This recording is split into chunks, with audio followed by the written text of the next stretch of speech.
What is up, AKAPADers? Welcome back. It's day 30 of the 31 Days of Dread. We are at the final countdown. Okay, that is bad. I do not have a singing voice, but we're at the final countdown. And hey, I'm Peter A. DeLuca, AKAPAD. Thank you for joining me.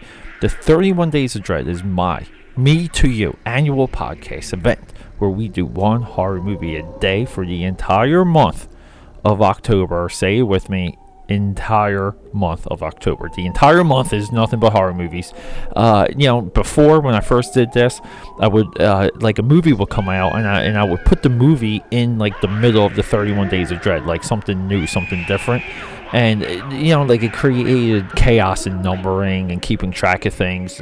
So going into this year, I perfected what I'm doing, and we don't waver.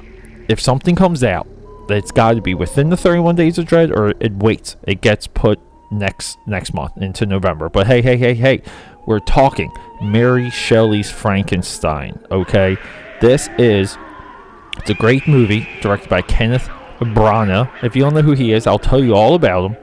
And this is somewhat of a 90s thread that goes right into it. It comes from the 80s Monster Squad, and it goes into the 90s Van Helsing movie starring Hugh Jackman. And I'll explain all that to you.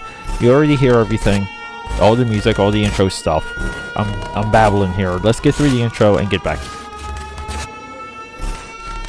Yeah, so this is a thread, okay? This thread started a year ago, okay? Let me go through. So I got deep into Steven Sommers last year. Like a true deep dive. We did all of Steven Sommers movies. Steven Sommers directed G.I. Joe, The Mummy, Deep Rising, Odd Thomas. We pretty much completed his whole film set. I mean, maybe outside of one or two movies.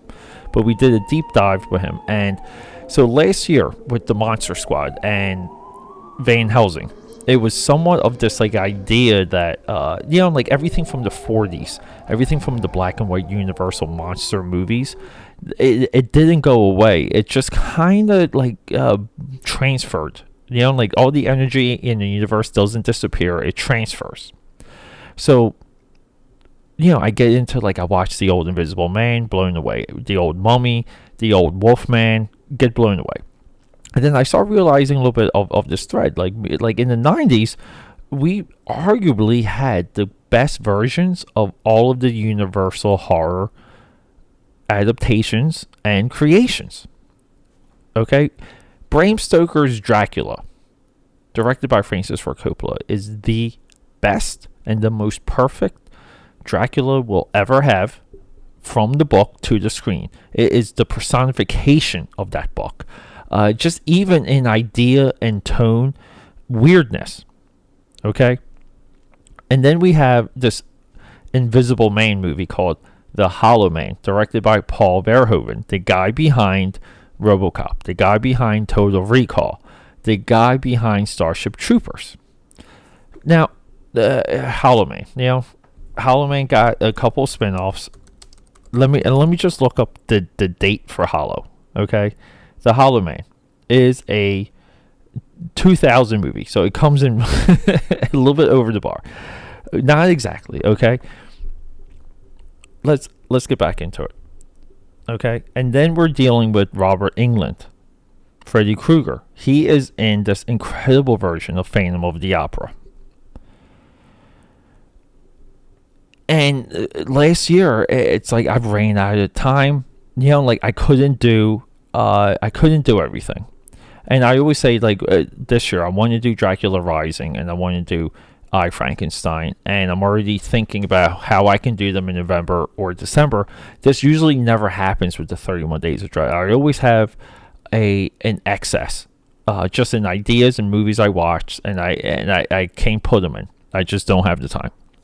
So, wrapping up this year, I wanted to continue that thread, and I wanted to do a compliment piece to Robert Englund's Phantom of the Opera, The Hollow Man, which we have yet to discuss here on any of my Audio Audacity podcasts, but Bram Stoker's Dracula, Hollow Man, The Mummy, and then it's going to be Mary Shelley's Frankenstein and Wolf. And this is bookended by Monster Squad and Van Helsing, because Van Helsing pretty much is a monster mash movie. Everyone shows up for that movie. Now, part of the original Universal block is A Creature from the Black Lagoon. I can't find like a modern day iteration of that isn't produced by Roger Corman. So we're talking Mary Shelley's Frankenstein, and I said this before. So a lot of modern critics, YouTubers, when they re-explore this movie, they have a lot it's a lot of trash talking on this movie. Dare I say it? I think they're crazy. This is the most accurate and the most perfect from print to screen version of this you can ever imagine. The parables, the horror, the irony of this story is Shakespearean, and it is directed by Kenneth Branagh. It's also with a screenplay by Frank Darabont, who is a master. He's the guy that brought us Walking Dead, okay? Shawshank Redemption, The Mist. This dude, the majestic Jim Carrey, this dude is legit. This movie's bashed. Kenneth Branagh is decorated AF. Okay, Kenneth Branagh brought us two of the best Shakespearean adaptations to screen, Henry V in 1989 and the glorious Hamlet 1996. It's amazing that Hamlet, look, the 90s were very competitive for the Academy Awards. 96 competitive year. It's amazing though. Hamlet just didn't get more like nomination wise. Look, and this is a guy that brings us Thor, the live action Cinderella, recently Murder on the Orient Express. He's been directing movies since 1988. So he's got a lot to his name.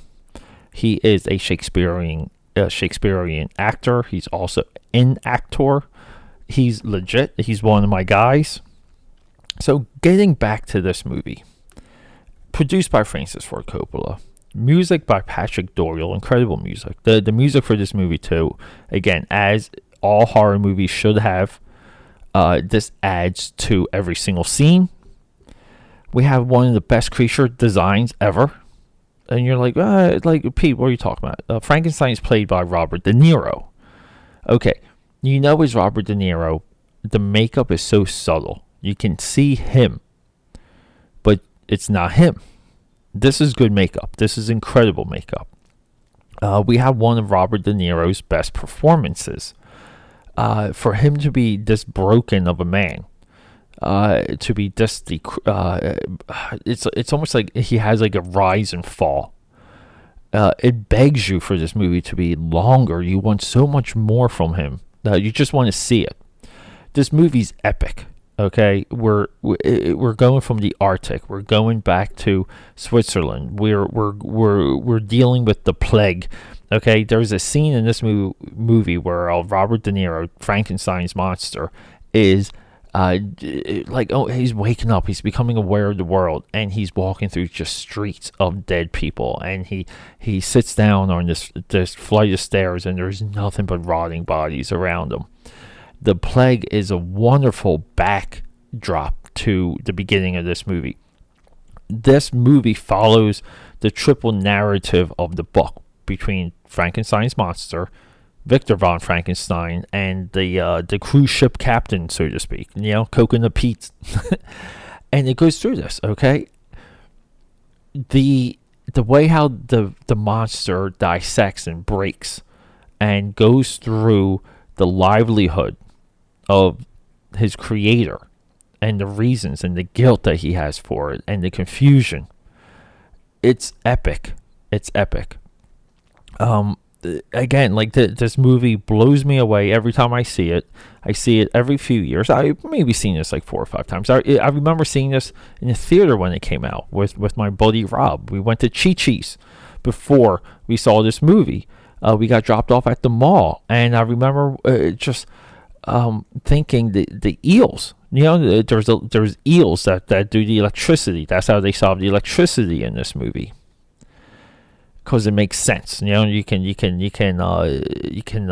the eels ready for electricity. You don't have to wait for a thunderstorm like in the Universal movie. And I thought that was the stupidest thing until like the book, and then you're like, oh, okay, it's accurate. Sorry, eels, electric eels is what bring the monster to life. There is a exaggerated type of storytelling with this movie, and it's also compact, meaning the speed of it at sometimes, especially within the third act, when we get Frankenstein's monster's bride, okay, Helen Bonham Carter. She gets turned into Frankenstein's bride, as he wanted in the book. Like I said, look, not everything is 100% in this movie. Not every adaptation is perfect. You do make concessions, and you do add things, and you do subtract. But, you kind of go on average, and you go by almost like mood and feeling. This same standard, when it's applied to the Marvel Cinematic Universe, we get thumbs up, and people lose their minds, and they cry. they cry about these movies and over these movies. Not knocking that. You should. Let's all get emotional over movies. But we get these like tender scenes, and these horrific scenes, and these confusing scenes, and we almost feel happy at the end when Victor von Frankenstein, Kenneth Branagh, passes, when he dies, and we feel good when the creature dies too, or like as we believe the creature dies. And because they have somewhat of a tortured life, and you want them both to pass, you want them both to go. See, that's one of the points of the Frankenstein parable. That's one of the many dimensions of the humanity within that story, which is why it constantly gets carried on. Like there's endless ideas of what to do with Frankenstein. Like what to add to it, what to subtract. Okay, and mostly it's because it's a lean, mean novella. It's a lean, mean book. Okay, everyone, you have to see this movie. I can keep going on and on. I'm not going to I'm not going to tell you about this movie, like about the plot, because we all know Frankenstein. We all know the plot of Frankenstein. What I can say though is, if you want a double feature, this and Bram Stoker's Dracula, perfect. If you want another double feature, Hollow Man, Robert Englund's Phantom of the Opera, perfect double feature. Wolf just needs to be by itself, because you know what, Wolf and Basic Instinct, oh my god, yes, I'll explain. You know what, let's save that for day 31. Let's save that for Halloween day today, because we're doing this, anyway. we're a little bit behind. We're doing a major dump of all the episodes, so until day 31 of the 31 Days of Dread, everybody, Peter A. DeLuca, I'm signing out. Thank you so much for joining me. I love you, and do me a favor, go out there and create something, and let's talk Wolf. Let's talk Jack Nicholson. It is coming up. Get ready.